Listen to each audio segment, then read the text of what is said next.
اور وہ کہتا ہے کہ انسانوں میں سب سے بڑا جذبہ، سب سے بڑا موٹیو جنسی ہے۔ اللہ نے بڑی کشش رکھی، مرد میں عورت کے لیے، عورت میں مرد کے لیے، لیکن عورت پیسیو ہے، مزاجن، وہ اقدام نہیں کرتی، آگے نہیں بڑھتی۔ مرد اقدام کرتا ہے، آگے بڑھتا ہے۔ یہ جو کشش ہے، اس کے نتیجے میں مرد اور عورت کے درمیان بے حجابی گویا کہ آگ پر تیل ڈالنا ہے، آگ بھڑکے گی۔ اسلام نے اس کو روکا ہے، پورا نظام اس کا معاشرتی، ایک بہت بڑا پردہ پورے معاشرے میں ہے، بہت بڑا پردہ، جیسے یہ چھوٹا سا پردہ آپ کو نظر آ رہا ہے نا، ادھر عورتیں ادھر مرد ہیں۔ اب یہ ہے بہت پیاری آیت ہماری خواتین کے لیے قابل غور۔ نیک بیویاں تو وہ ہیں جو تابع دار ہوں، اطاعت کیش ہوں، مردوں کا کہنا مانے، ان کی اطاعت کریں۔ حافظات للغیب، اور غیب میں ان کے لیے محافظ بنے، ان کے مال کا کی بھی حفاظت کرے۔ یہ نہیں خیانت کر کے اب شوہر تو گیا ہوا، جو چاہو اس کے مال میں سے جس کو میں جو چاہوں دے دوں، نہیں، یہ اس کا مال جو ہے وہ اسی کا ہے، اس کی خیانت نہیں کرے گی، وہ امانت کے ساتھ حفاظت کرے گی، اور اس کے علاوہ اپنے نفس کی حفاظت کرے گی، اس لیے کہ وہ بھی اب شوہر کی امانت ہے۔ اب اس کا جو بھی جنسی معاملہ ہے وہ اس کے اپنے اختیار میں نہیں رہا، اس کو مل کے بزا کہتے ہیں ہماری فقہ کے اندر، کہ در حقیقت اس کا اختیار کامل اب شوہر کے ہاتھ میں آ چکا ہے، اس کے جنسی اعضاء جو ہے وہ شوہر کے کنٹرول میں ہے، مل کے بزا، ملکیت گویا کہ اس کی ہے۔ لہذا اس میں کوئی خیانت اگر وہ کر رہی ہے تو وہ بھی اس کے خلاف ہو جائے گا معاملہ۔ فالصالحات قانتات، تو نیک بیویاں وہ ہوتی ہیں جو تابع دار ہو، فرما بردار ہو، اور غیب میں یعنی شوہروں کی عدم موجودگی میں جبکہ وہ موجود نہیں ہے حفاظت کرنے والی ہوں، اور وہ حفاظت مال کی بھی اور ان کا اپنے نفس کی بھی، اور یہ کام آسان نہیں ہے، آپ کو معلوم ہے۔ شوہر کبھی 4 مہینے کے لیے باہر چلا گیا، کبھی 1 سال کے لیے باہر چلا گیا ہے، عورت کے لیے اپنے نفس کو تھامے رکھنا، اپنے جنسی خواہشات کو، فرض جوان عورت ہے، اس کی بھی تو نفسانی خواہشات ہیں، تو آسان کام نہیں ہے۔ یہی وجہ ہے، آپ کے علم میں ہوگا کہ واقعہ بڑا عجیب پیش آیا تھا، اس کو بیان کرتے ہوئے شرم بھی آتی ہے۔ حضرت عمر رضی اللہ تعالیٰ عنہ اپنی رات کے گشت میں ایک مکان کے پاس سے گزر رہے تھے، تو انہوں نے سنا کہ ایک عورت جو ہے وہ بڑے درد بھرے الفاظ میں کچھ گا رہی ہے۔ اگر مجھے اللہ اور اس کے رسول کا فرق کا خوف نہ ہوتا تو تم دیکھتے کہ اس وقت میری چارپائی جو ہے چرچرا رہی ہو۔ تو اس پر حضرت عمر جو ہے وہ ایک دم تنبہ ہوا کہ ہمارے لوگ جو ہیں جہاد پر جاتے ہیں، سال بھر تک واپس نہیں آتے، تو اس سے تو سوسائٹی کے اندر بہت زیادہ جو ہے ایک اندیشہ اور خطرہ پیدا ہو جائے گا۔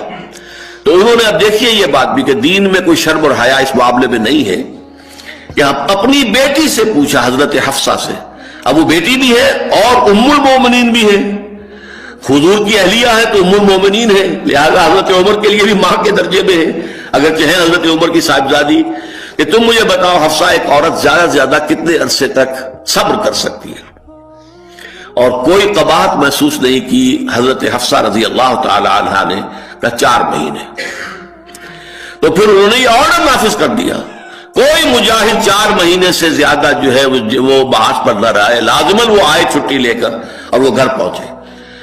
آپ اس کی روشنی میں دیکھیے جو کچھ ہمارے ہاں ہو رہا ہے، امارات میں جو لوگ کام کرتے ہیں، سعودی عرب میں کام کرتے ہیں، باہر کے ممالک میں کام کرتے ہیں، جوان بیویوں کو یہاں چھوڑ جائے، پھر جو قصے ہوتے ہیں، جو سکینڈلز ہوتے ہیں، پھر جب وہ شوہر صاحب تشریف لاتے ہیں تو وہ دیور اور بیوی جو ہے مل کر اسے قتل کرتے ہیں، اس لیے کہ یہاں تو دنیا بدل چکی ہے، دیور کی اور بھابھی کے رشتہ کچھ اور ہی بن چکا ہے، لہذا وہ قتل بھی کرتے ہیں، مال بھی سارا لے لیتے ہیں۔ یہ ساری خبریں آپ اخبارات میں پڑھتے ہیں۔ یہ کیوں ہے؟ فطرت کے خلاف ایک طرز عمل آپ اختیار کر رہے ہیں، یا تو اپنی فیملیز کو ساتھ لے کر جائیے، یا یہ ہے کہ پھر یہ وقفہ کا جو ہے معاملہ زیادہ، میں سمجھتا ہوں اس حدیث کے بعد جو حضرت عمر کا فیصلہ تھا 4 مہینے کا، اس سے زائد جو ہے باہر سٹے کرنا، اپنے گھر نہ آنا، ایک اعتبار سے گناہ کے درجے کی بات ہو جائے گی۔ علیکم بسنتی و سنت الخلفاء الراشدین المہدیین، تمہارے ذمے ہے میری سنت بھی اور خلفاء راشدین جو ہے میری ان کی سنت بھی۔ انسانی تمدن کا اہم ترین اور بنیادی ترین مسئلہ کیا ہے؟ تمدن کا ایک ہے انسانی زندگی کا مسئلہ، انسانی زندگی کا سب سے پہلا مسئلہ وہی ہے کہ جو حیوانی زندگی کا بھی ہے، اپنی مادی ضروریات، پیٹ کھانے کو مانگتا ہے، سب سے پہلے یہی ہے، اس میں کوئی شک نہیں۔ لیکن اس کے بعد جب دو انسان ملتے ہیں اور اس سے تمدن شروع ہوتا ہے، اس کا سب سے بڑا مسئلہ ہے انسان کی شہوت۔ اللہ نے دو جنسیں بنا دی ہیں، مرد ہیں، عورت ہیں، اور ان دونوں کے درمیان تعلق سے نسل آگے چلتی ہے۔ اب اس معاملے کو کیسے ہارنس کیا جائے، کیسے منظم کیا جائے، یہ جذبہ بہت پوٹنٹ ہے۔ جو فرائڈ نے کہا ہے، بس وہ یوں سمجھیے کہ ذرا زیادہ مرچ مسالہ لگا دیا، ورنہ اس میں کوئی شک نہیں کہ یہ بہت ہی پوٹنٹ جذبہ ہے انسان کا۔ انسٹنکٹ جو ہے، سیکس کا انسٹنکٹ، وہ بہت مضبوط ہے، بہت قوی ہے۔ لیکن جو شے جتنی قوی ہو اتنا ہی اسے پھر، جو گھوڑا جتنا منہ زور ہو اتنا ہی اس کو لگام دینا جو ہے وہ آسان نہیں ہوتا، اس کے لیے پھر مشقت کرنی پڑتی ہے۔ تو اب اگر تو اس سیکس کو اوپن کر دیا جاتا، کھلا سیکس، فری سیکس، آج کل یہ لفظ استعمال ہوتا ہے، فری سیکس، کیوس ہوتا، تمدن میں فساد ہو جاتا۔ اس کے لیے شادی کا معاملہ کہ ایک عورت کا ایک مرد کے ساتھ رشتہ رہے، سب کو معلوم ہو کہ یہ اس کی بیوی ہے، یہ اس کا شوہر ہے، تاکہ اس طریقے سے نسب کا معاملہ بھی چلے اور ایک خاندانی ادارہ وجود میں آئے۔ ورنہ تو خاندانی ادارہ بس کیسے وجود میں آئے گا؟ فری سیکس میں تو خاندانی ادارہ وجود میں آ ہی نہیں سکتا۔ تو شادی کا، نکاح کا یہ رشتہ جو ہے یہ اللہ تعالیٰ نے اختیار کیا اور یہ انسانوں کو سکھایا۔ اور آج کی دنیا میں تو جو یہ مرد و عورت کی مساوات کا سلسلہ ہے، یہ شیطان کا سب سے بڑا فلسفہ اور معاشرے میں فساد اور گندگی پیدا کرنے کا اس کا سب سے بڑا ہتھیار ہے۔ اور اب جو کچھ رہی صحیح اقدار ہماری ایشیا کے ممالک جو ہیں، زیادہ تر مسلمان ممالک ہیں، ان میں خاندانی نظام کی جو بچی کھچی شکل رہ گئی ہے اس کو برباد کرنے کے لیے یہ قاہرہ کانفرنس اور بیجنگ کانفرنس، اس ایشیا کا گھیراؤ دونوں طرف سے، مشرق سے مغرب سے، کہ عورت کو آزاد کرو، عورت کو اٹھاؤ، ایمینسیپیشن کے نام پر، آزادی کے نام پر، اور مردوں عورت کی مساوات کے نام پر، تاکہ خاندانی نظام ٹوٹ کر رہ جائے، جیسے کہ ان کے ہاں ٹوٹ چکا ہے۔ خاندانی نظام نے، یہ کلنٹن صاحب نے کہا تھا اپنے 9.5 کے میسج میں کہ عنقریب ہماری قوم، امریکن نیشن، بہت جلد اس کی اکثریت حرامزادوں پر مشتمل ہوگی، born out of wedlock, وہ کسی شادی کے نکاح کے نتیجے میں کوئی وجود میں نہیں آئے ہیں، زنا کے نتیجے میں وجود آئی بھی قوم ہوگی۔ ون پیرنٹ فیملی رہ گئی ہے، ماں ہی باپ ہے اور وہی ماں ہے، اور وہ دونوں وہ جانتے ہی نہیں۔ اب وہاں بڑی ایک مہم اٹھ رہی ہے کہ ہر انسان کا حق ہے جو اسے معلوم ہو کہ میرا باپ کون ہے۔ وہاں تو بہت سے لوگ پتہ ہی باپ کون ہے میرا، کیا پتہ۔ یہ تباہی ہے جو اس معاشرے پر آ چکی ہے، اور ہمارے ہاں بھی لوگ اسی معاشرے کی نقالی پر کریں۔ وَيَسْأَلُونَكَ عَنِ الْمَحِيضِ، اور وہ عورتوں کے ایام ماہواری کے بارے میں آپ سے سوال کر رہے ہیں۔ قُلْ هُوَ أَذًى، کہہ دیجئے وہ ایک ناپاکی بھی ہے اور ایک تکلیف کا مسئلہ بھی ہے۔ فَاعْتَزِلُوا النِّسَاءَ فِي الْمَحِيضِ، تو حیض کی حالت میں اگر تمہاری بیویاں ہوں تو ان سے علیحدہ رہو، مقاربت نہ کرو۔ وَلَا تَقْرَبُوهُنَّ حَتَّى يَطْهُرْنَ، اور ان سے مقاربت نہ کرو یہاں تک کہ وہ پاک ہو جائیں۔ فَإِذَا تَطَهَّرْنَ، اور جب وہ خوب پاک ہو جائیں، فَأْتُوهُنَّ مِنْ حَيْثُ أَمَرَكُمُ اللَّهُ، تو اب ان کی طرف جاؤ، جو بھی تمہیں تعلق قائم کرنا ہے کرو، جہاں سے کہ تمہارے رب نے تمہیں حکم دیا، اللہ نے حکم دیا ہے۔ یہ اللہ کا حکم کیا ہے؟ یہ ہے امر طبیعی، ہر انسان جانتا ہے، ہر حیوان کو معلوم ہے، وہ طبیعی شے ہے۔ لیکن یہ کہ اب عورتوں کے ساتھ بھی اگر انسان جو ہے وہ لواطت کا فعل شروع کر دے، قوم عمل لوط، تو ظاہر بات ہے کہ عمل قوم لوط تو وہ چیز جو ہے غلط ہے، وہ حرام ہے۔ یہ تو اللہ تعالیٰ نے جو بھی تمہاری فطرت میں ڈالا ہے راستہ، وہ در حقیقت من حیث امرکم اللہ، ان اللہ یحب التوابین ویحب المتطہرین، یقیناً اللہ محبت کرتا ہے بہت توبہ کرنے والوں سے اور بہت پاک بازی اختیار کرنے والوں سے، ان ناپاک چیزوں سے دور رہنے میں۔ نساؤکم حرث لکم، تمہاری بیویاں تمہارے لیے کھیتیوں کے مانند ہیں، جیسے کھیت میں بوتے ہو، فصل کاٹتے ہو، بیویوں کے ذریعے سے اللہ تعالیٰ تمہیں اولاد عطا کرتا ہے۔ فاتو حرثکم انا شئتم، تو جو بھی کھیتی والی جگہ ہے ادھر تم جاؤ جدھر سے چاہو، یعنی اس میں یہ ہے کہ کوئی رکاوٹ نہیں ہے۔ اللہ کے سوا کسی اور کی اطاعت جس سے اللہ کی معصیت لازم آتی ہو، شرک۔ لا طاعت لمخلوق فی معصیت الخالق، مخلوق میں سے کسی کی اطاعت نہیں ہوگی یہ اس معاملے میں جس میں خالق کی معصیت لازم آ رہی۔ ہاں، خالق کے احکام کے اندر اندر والدین کا حکم بھی مانو، اطاعت کرو، اساتذہ کا حکم مانو، کسی اور کو اپنا لیڈر مانا اس کا حکم مانو، لیکن ناٹ بیونڈ وہ جو سرکل ہے کتاب و سنت کا، اس سے باہر نہیں. لا طاعت لمخلوق فی معصیۃ الخالق، یہ آپ الجبرے کے فارمولے کے طور پر اپنے سامنے رکھیے. اب اسے اپلائی کیجئے جیسے فارمولوں کے ذریعے سے پھر بڑے بڑے وہ سم جو ہے وہ حل کیے جاتے تھے سوالات. صبح کا وقت ہے، آنکھ بھی کھلی ہے، کوئی اذان کی آواز بھی کان میں آئی ہے، آپ کا نفس کہتا ہے ابھی سو جی. آپ نے اپنی چادر یا کمبل کو درست کیا اور کروٹ لی اور سو گئے. یہ کیا ہے؟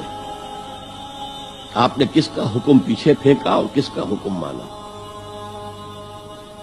اللہ کے حکم کو پیچھے پھینک دیا، نفس کے حکم کو آگے رکھا. یہ شرک، اس شرک کو جاننے والے بہت کم ہیں. مولانا روم نے خوب کہا تھا، نفس ماں ہم کم ترس فرعون نیست لیکن ایراعون نیست. میرا نفس بھی فرعون سے کم نہیں ہے. فرعون نے کہا تھا نا الیس لی ملک مصر وہذہ الانہار تجری من تحتی، کیا اس ملک کے مصر کی حکومت میری نہیں ہے؟ اور سارا جو یہ آپ پاشی کا نظام ہے، انہار کا نظام ہے، وہ میرے کنٹرول میں نہیں ہے. جس کا چاہوں موگا کھلا رکھوں، جس کا چاہوں بند کر دوں. یہ تھا خدائی کا دعویٰ، انا ربکم الاعلی. تو مولانا روم کہتے ہیں میرا نفس بھی اس سے کمتر نہیں ہے. وہ کہتا یہ جسم میرا ہے، اس پر میرا حکم چلے گا. میں نہیں جانتا کون اللہ کون رسول، کیا حرام کیا حلال. تو فرعون سے کم تو نہیں ہے میرا نفس. لیکن ایراعون اس کی بہت مدد تھی، فوج تھی، لاؤ لشکر تھا، تو اس نے زبان سے بھی کہہ دیا کھل کر انا ربکم الاعلی.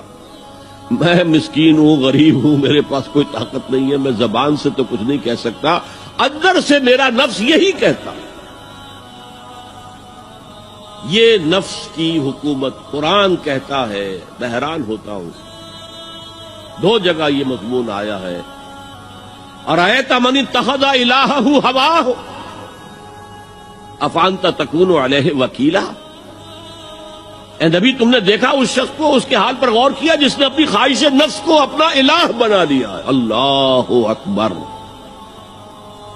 الہ، لا الہ الا اللہ، کلمہ توحید کا مرکزی لفظ یہاں آ رہا ہے. من اتخذ الہہ ہواہ، جس نے اپنی خواہش نفس کو اپنا معبود بنا لیا، الہ بنا لیا. افانت تکون علیہ وکیلا، کیا آپ ایسے شخص کی کوئی ذمہ داری لے سکتے ہیں؟ سود حرام ہوا کرے جی، حرام ورام، ہمارا دھندا جو ہے وہ آگے بڑھ نہیں سکتا. تو اللہ کے حکم کو پیچھے ڈالا، نفس کے تقاضے کو آگے رکھا. کون معبود ہے آپ کا؟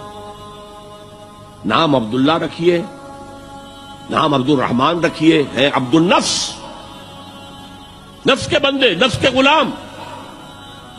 یہ میں نے یوں سمجھیے کہ جیسے میں نے ہجرت اور جہاد کی ڈیفینیشنز کی تھی. ہجرت کا بیس کیا ہے؟